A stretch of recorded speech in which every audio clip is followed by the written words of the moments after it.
মাংস খাওয়ার ইচ্ছেকেই কোরবানি করে ঈদ পালন করলেন শেরপুরের ঝিনাইগাতি উপজেলার কান্দুলি আশ্রয় কেন্দ্রের ৩ শতাধিক বাসিন্দা।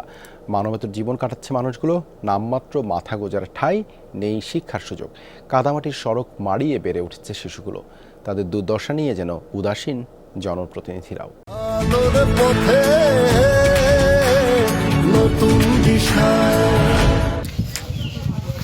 ১৯৯৯ সালে ৮ একর জায়গায় একটি পুকুর সহ ৬টি টিন শেড ব্যারাক নির্মাণ করা হয় কান্দুলি আশ্রয় কেন্দ্রে। প্রতিটি ব্যারাকে ১০টি করে মোট ৬০টি কক্ষ ৬০টি পরিবারকে হস্তান্তর করা হয়।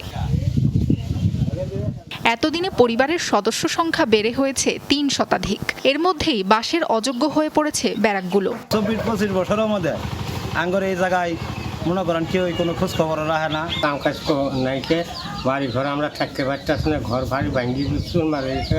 আমরা ঘর ভেঙে ঠিক করে দিলে আমরা মাঠে ঘাটে কাজ করে নিয়ে এসে দিন আমরা ঘরে যাতে পাক করে দিলে আমরা ঠিক হলে আমরা ঘুমাইতে পারি। নেই চলাচলের সড়ক, কর্মসংস্থানও সীমিত। হতদরিদ্র এই মানুষগুলোর ঈদ কেটেছে নিরানন্দে।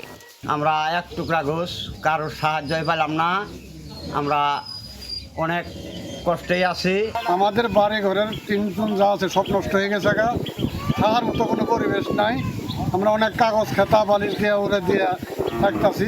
আমি চেয়ারম্যান হিসেবে আমার যতটুকু সাধ্য কুলায় আমিও কিছুটা সহযোগিতা করব। আমি চেয়ারম্যান হিসেবে আমার দ্বারা অতটুকু সক্ষমতা নাই যে একটা গরু আমি কিনে দেব। মনে চায় কিন্তু পারি না। জরাজীর্ণ ঘর আর সড়ক মেরামতের আশ্বাস দিয়েছেন উপজেলা নির্বাহী কর্মকর্তা। আমাদের এখান থেকে তো ওইভাবে দেওয়ার সুযোগ নাই।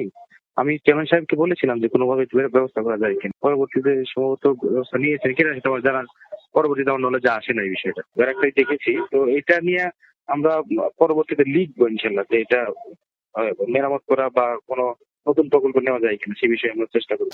ব্যারাকের কাছাকাছি শিক্ষা প্রতিষ্ঠান ও কর্মসংস্থানের সুযোগ বৃদ্ধির দাবি জানিয়েছেন আশ্রিতরা। সাবরিনা লিজা, যমুনা নিউজ।